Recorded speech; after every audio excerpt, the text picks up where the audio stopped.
রাজধানীর গুলশানে একটি হোটেলে ফিউচার বাংলাদেশের চ্যালেঞ্জ এক শীর্ষক সেমিনার অনুষ্ঠিত হয়।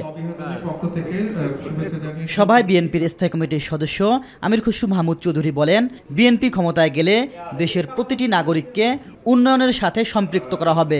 একটা দেশ গড়তে হলে আপনি দেশের প্রতিটি নাগরিককে যদি উন্নয়নের সাথে ইনভলভ করতে না পারেন, ইট cannot B A dignified nation. আমি জিডিপি হিসাব করলে তো হবে না, 6% 7% ক্রস হয়ে যাচ্ছে, এগুলো বলে লাভ নাই। জিডিপির ফল তো মানুষের কাছে যেতে হবে। পরে সাংবাদিকদের প্রশ্নের জবাবে বিএনপির ভারপ্রাপ্ত চেয়ারম্যান তারেক রহমানের দেশে ফেরার বিষয়ে কথা বলেন তিনি। এটা ওনার পরিবার, ওনার মা, ওনাদের মধ্যে ওনার মার প্রতি ভালোবাসা, ওনাদের পারিবারিক সিদ্ধান্ত, এগুলো একান্ত ওনাদের নিতে। সুতরাং এই বিষয়ে আলোচনা করে তো কোনো লাভ নাই। এটা ওনার কবে আসবে, উনি ম্যাডাম অসুস্থ, সুতরাং সব মিলিয়ে ওনারা যেটা করবেন সেটা ওনাদের পারিবারিক।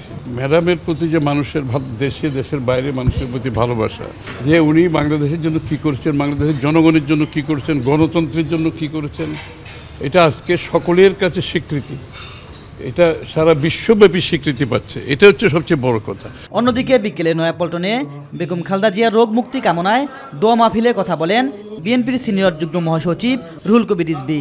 মিথ্যা অজুহাতে, মিথ্যা মামলায় তাকে সাজা দিতে হবে, শাস্তি দিতে হবে, পৃথিবী থেকে সরিয়ে দিতে হবে, নিজের অবৈধ ক্ষমতাকে পোক্ত করতে হবে, ধরে রাখতে হবে। এই কারণে তাকে সাজা দেওয়া, এগুলো কি জনগণ বোঝেনি?